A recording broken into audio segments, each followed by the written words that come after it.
नमस्कार, news watch India देख रहे हैं आप और मैं हूं आपके साथ श्रेया राज। आज हम आपको ऐसी खबर बताएंगे जो आपको हैरान कर देगा। ये सिर्फ एक खबर नहीं बल्कि एक ऐसे राज का खुलासा है जिसने सिस्टम की नींव तक को हिला दिया है। कल्पना कीजिए, एक लग्जरी कार जिसकी कीमत करोड़ों में है, बिना टैक्स दिए, बिना ड्यूटी चुकाए आराम से भारत की सड़कों पर दौड़ रही है। सब कुछ वैध दिखता है, कागजात भी, नंबर प्लेट भी, लेकिन हकीकत पूरी तरह फर्जी। यही सच सामने आया है कस्टम विभाग के बड़े ऑपरेशन नुमखोर में। नुमखोर यानी वाहन, लेकिन इस ऑपरेशन ने सिर्फ गाड़ियों को नहीं पकड़ा बल्कि एक ऐसे संगठित नेटवर्क का पर्दाफाश किया है जो सालों से कानून को चकमा दे रहा था।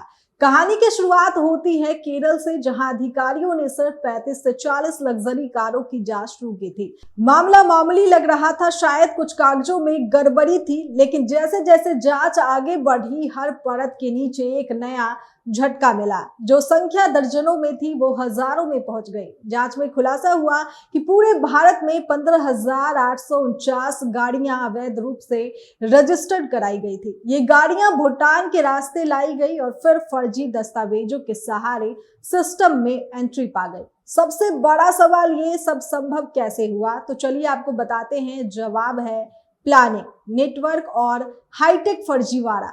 कुछ गाड़ियों को सेना से बेची गई पुरानी गाड़ियां बताया गया, इसके लिए नकली डिस्पोजल सर्टिफिकेट तैयार किए गए। वहीं कई लग्जरी कारों के लिए विदेशी दूतावास और विदेश मंत्रालय के नाम पर फर्जी दस्तावेज बनाए गए ताकि भारी कस्टम ड्यूटी से बचा जा सके। और हैरानी की बात यह है कि ये दस्तावेज इतने असली जैसे लगते थे कि आम जांच में पकड़ पाना लगभग नामुमकिन था। यानी ये खेल छोटे स्तर पर नहीं बल्कि बेहद प्रोफेशनल तरीके से खेला जा रहा था। इस पूरे घोटाले की असली परत तब खुली जब नेशनल व्हील रजिस्ट्री का डिजिटल ऑडिट किया गया। डेटा में छिपे पैटर्न ने इशारा किया कि कुछ बड़ा गड़बड़ है। एक जैसे दस्तावेज, संदिग्ध रजिस्ट्रेशन और अलग अलग राज्यों में एक ही तरीका।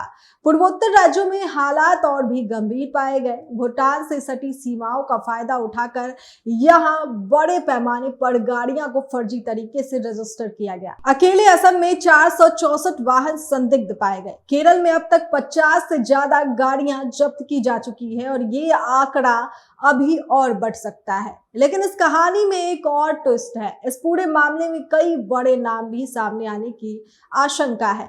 रिपोर्ट्स के मुताबिक कुछ फिल्मी सितारे और मशहूर हस्तियां भी जांच एजेंसियों के रडार पर है। हालांकि अभी तक किसी का नाम आधिकारिक तौर पर सामने नहीं आया है, लेकिन सवाल उठता है, क्या ये लोग जानबूझकर इस नेटवर्क का हिस्सा बने थे या फिर वे भी इस जाल में फंस गए?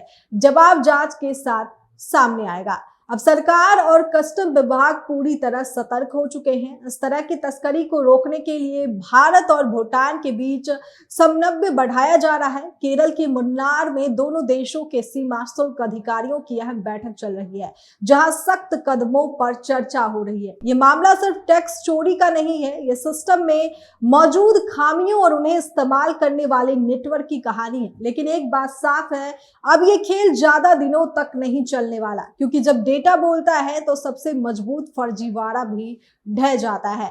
तो अगली बार जब कोई महंगी गाड़ी आपके पास से गुजरे तो सिर्फ उसकी चमक मत देखिए, उसके पीछे की कहानी भी सोचिए, क्योंकि हर चमक सोना नहीं होता और हर लग्जरी कार वैध नहीं होती। ये तो बस शुरुआत है, असली खुलासे अभी बाकी है। तो इस खबर पर आपकी क्या राय है? कमेंट करके हमें जरूर बताएं।